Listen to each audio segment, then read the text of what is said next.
Hi guys, this is the Casio FX991ES Plus na nandito po sa yellow basket. So gagamitin po natin yung ating mode ng calculator na to. As you can see, dito po sa calculator po natin, meron siyang 8 mode. Gagamitin natin yung number 6, which is the matrix. Paano ba tayo nagsasolve ng matrix? Let's say on the board we have A and B. So pag nagmumultiply tayo ng matrix, di ba may certain rule tayo? So we have here the 2x2 matrix and the 2x3.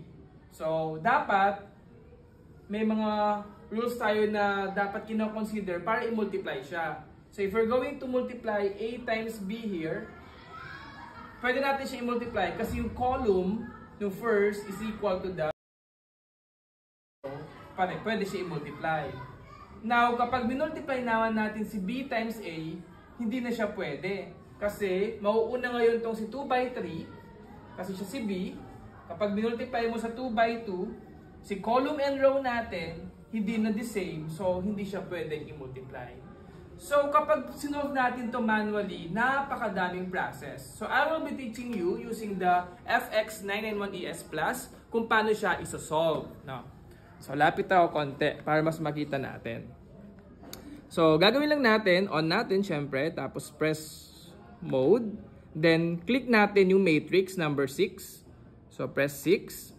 Now, meron tayong matrix A. So, sa board, kita ninyo si matrix A. Ito yon. So, pinutin lang natin, sabi niya 1 kapag matrix A. Then, siya ay 2x2. So, 2x2 is 5. Now, i-press natin sa calculator natin yung mga nandito. 2, 1, 1, 4. So, kung ano yung place niya doon sa board, siya din dapat yun nandito. So, 2 equals 1 equals 1 ulit. Tapos, 4. Yan. Yan. Pag na-insert na natin lahat, printin lang natin si AC, masasave na yon. Then, mode ulit. Matrix pa din tayo. So, 6. Tapos, 2 daw sa matrix B. So, matrix B meron tayo. So, we will be pressing 2. Now, si matrix B natin, siya ay 2x3 matrix. So, hanapin natin si 2x3 matrix. 2x3, anong number? 4. So, 4 natin siya. Then, i-input natin lahat ng given natin sa matrix B. So, 1, enter, 2, enter, 0, enter ulit natin, 0,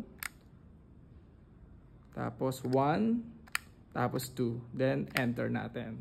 Pag na-insert na natin lahat, AC ulit, then shift 4 sa calculator natin, then ipe-press natin yung matrix na in-input natin. So matrix A is 3, so 3, so lalabas si matrix A. I-multiply natin times, shift 4 ulit, matrix B is 4.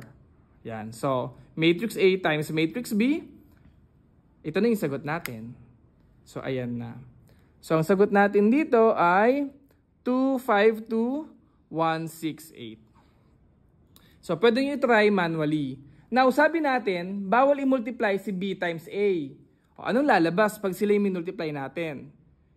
Shift ulit, 4, matrix B is 4, times, shift, 4, matrix A, 3. Ang lalabas ito, math error or dimension error, undefined po siya. Ayan. Hindi natin siya kaya i-solve kasi hindi parehas si row and si column natin dito. So guys, this is the Casio FX991ES Plus. Kung ayaw mahirapan sa discrete structure ninyo, discrete mathematics, gamitin nyo itong calculator. Nasa yellow basket to guys.